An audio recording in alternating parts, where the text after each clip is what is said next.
আজকের রেসিপি হচ্ছে চিকেন ডাক বাংলো। তার জন্য আমি আগে মাংসটা ম্যারিনেট করে রেখেছি, কেন এখানে 1.5 কেজি মাংস, টক দই, আদা রসুন আর কাঁচা লঙ্কা পেস্ট, টমেটো কুচি, সর্ষের তেল সব আর টক দই এটা দিয়ে আমি ম্যারিনেট করে রেখেছি আধ ঘন্টা আগে। আমি আলু এবং ডিম ভেজে নিয়েছি, ফোড়নের জন্য নিয়েছি এলাচ আর দারচিনি, একটু পেঁয়াজ কুচিয়ে নিয়েছি, গোটা 3টে পেঁয়াজ নিয়েছি। আর এখানে মেন ইনগ্রিডিয়েন্টস হচ্ছে এই ভাজা মশলা। এর মধ্যে আছে জিরে, ধনে, শুকনো লঙ্কা, তেজপাতা আর জায়ফল, একটু জয়িত্রী, একটা স্টার অ্যানিস এবং এলাচ। মশলাগুলো সব একটু হালকা করে ভেজে নেব।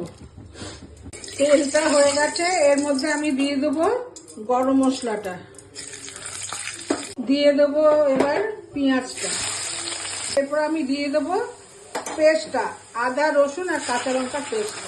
এখন আমি দিয়ে দেবো চিকেনগুলো,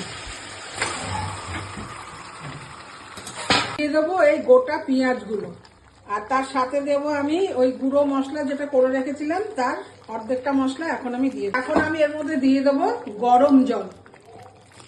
এবার আমি দিয়ে দেবো আলুগুলোকে একটু সাজিয়ে দিয়ে দেবো, দিয়ে দেবো ডিমগুলো।